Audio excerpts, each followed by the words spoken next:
infrastructure leading to some of these game parks is in a sorry state.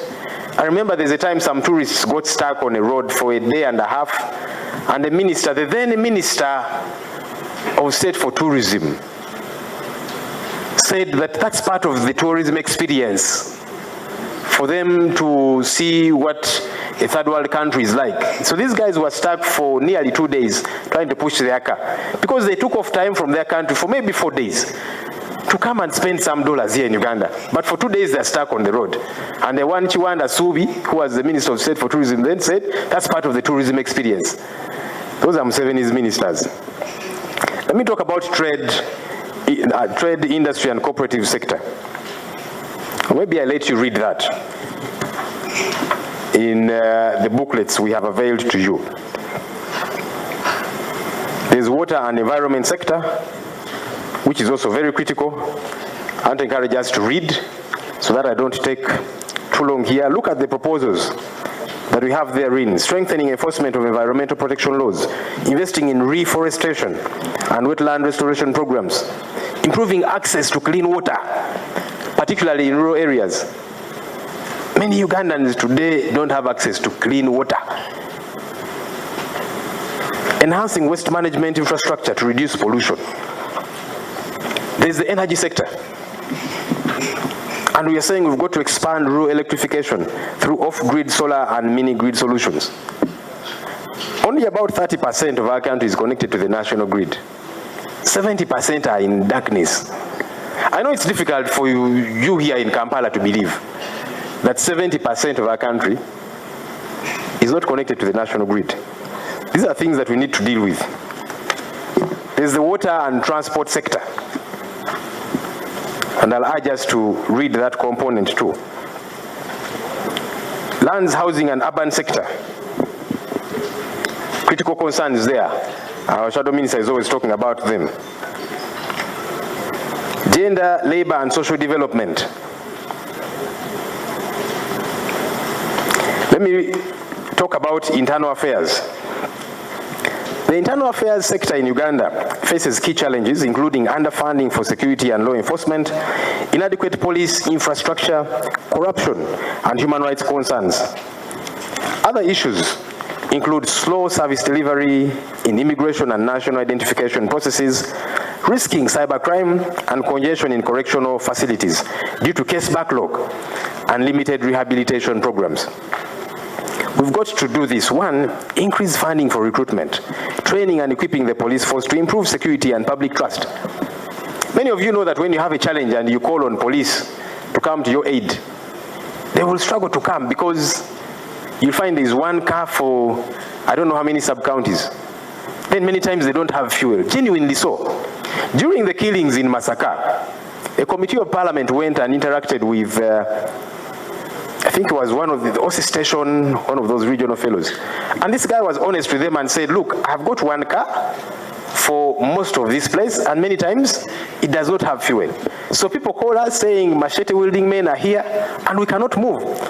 And I remember a minister coming out to the Minister for Security, Honorable Jim Owezi. He came out to castigate this police officer, in fact wanted to sanction him. It was until the public said, but the man is speaking the truth. There's just one truck in that whole region area, that specific one where the committee was. Many times it doesn't have fuel. And he said, now, with my little salary, should I be the one fueling this car when people call? And he said, genuinely, people call for help. I want to help, but how do I help? And Mwezi was saying he's making government look bad, as opposed to availing what is required. We've got to strengthen cybersecurity measures and digital forensic capabilities to combat online crime, which is increasing by the day. We've got to expand fire stations across the country to ensure a timely response to fire outbreaks, improve efficiency in passport issuance, border security, and national ID registration. Enhance rehabilitation programs in prisons to reduce recidivism and promote reintegration into society. Strengthen anti-corruption mechanisms within law enforcement agencies to eliminate bribery and misconduct. Promote community policing initiatives to foster better relations between law enforcement and citizens. Some of the community policing that happens today, you see one General Ddamulira going to talk bad about the opposition and to recruit people into NRM. That's not what policing, community policing should be. But the likes of General Ddamulira have interpreted it that way. He'll go to the ghettos and say, these Chagulanyis, they are bad people, you come, we join this party and work together. So to him, that's the brilliant idea of community policing. We've got to strengthen enforcement of disciplinary action against errant officers who violate the law in the conduct of their duties, especially those who brutalize the citizenry. Let me conclude this way. Our alternative budget priorities focus on investing in key sectors such as healthcare, education, agriculture, and infrastructure to drive inclusive development. Adequate funding for public hospitals, support for small-scale farmers, improvements in education, and investment in sustainable infrastructure are essential for building an economy that benefits all Ugandans. We advocate for a budget that centers on the people's needs, fostering a more just and prosperous Uganda. This kind of budget is achievable once we put people first and combat corruption, which is eating up the resources meant to deliver services to the citizenry. For as long as we keep losing over 10 trillion shillings a year, as per the IGG report, there is just no way, ladies and gentlemen, that we shall have resources to invest in these priority sectors. Those who steal taxpayers' money are promoted and pampered, as opposed to being locked up in jail and forced to return the stolen loot. We have all watched the debate regarding the Umeme concession that comes to an end today. Government entered into a bad deal with this company, like they normally do with many of these agreements they sign. Years ago, this deal was detrimental to the country, as they normally do with many other deals and agreements. Today, Umeme says government owes them $234 million US. Government told Parliament that it owes $190 million US. While the Auditor General says the figure is only $118 million.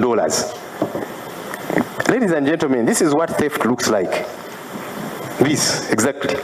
When you have a figure, $234 million. Government is saying $190 million. Auditor General, who is part of government, is saying, no, it is $118 million US. Somebody wants to rip off the taxpayer along the way. There's no way this country can develop with such confusion. Because even the Auditor General's figure of $118 million US, some of us are saying we want to scrutinize that. And that's what we told the presiding officer on that day. We said, you have told us you've received a report from the Auditor General saying the figure is $118 million US. And you're asking us to pass it as Parliament. What are we passing? I am very sure even the presiding officer had not read that report. I am sure. They didn't know what the contents of that report were. But then you're saying, quickly, let's pass it so that we deal with this issue. Yes, we don't want the country to lose money, but what exactly are we passing? We protested, but our colleagues on the other side say, the eyes have it. But are we sure of what the exact money is? Because even the Auditor General's reports, normally they're brought to Parliament, we scrutinize them.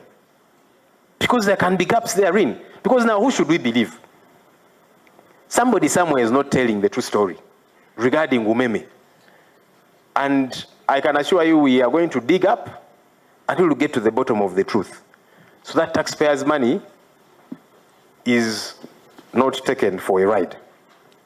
I would like to implore us all as a country to say no to these machinations and get our country in order.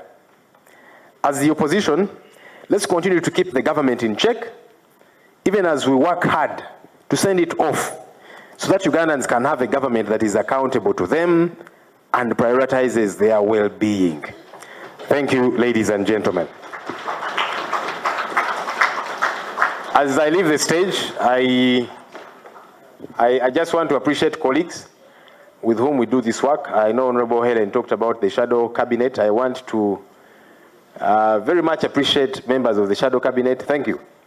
I normally harass you, and I'm using the word harass in bold and underline so that we get to do our work. so that we have these alternatives in place. So I'm normally bothering you, please, how far with this, with the technical team and so on. So I want to appreciate all of you for all the work that you do put in. And the technical staff, those ones I harass a lot more. For you, your colleagues, so sometimes I have to restrain myself. But I want to appreciate the technical team led by the director for all the hard work. We are going to work even harder. We have a small team, as you know. People's contracts ended. Parliament said there is no money to renew contracts of staff from the office of the leader of the opposition. I said, wow, but you're recruiting new people every day. Where did that money come from that cannot take care of these ones?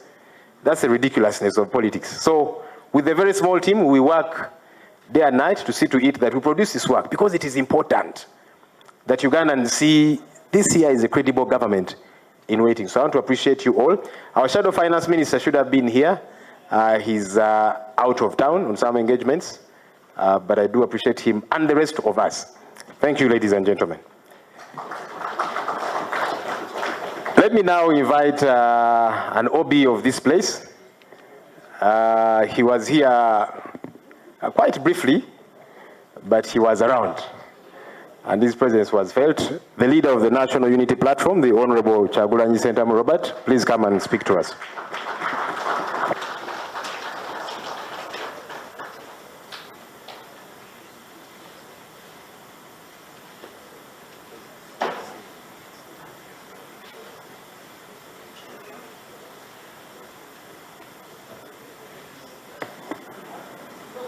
Thank you very much. Our able leader of Parliamentary Front, my leader of opposition when I was here, Right Honorable Winnie Kiza, distinguished guests, honorable members, ladies and gentlemen, a very good afternoon to you.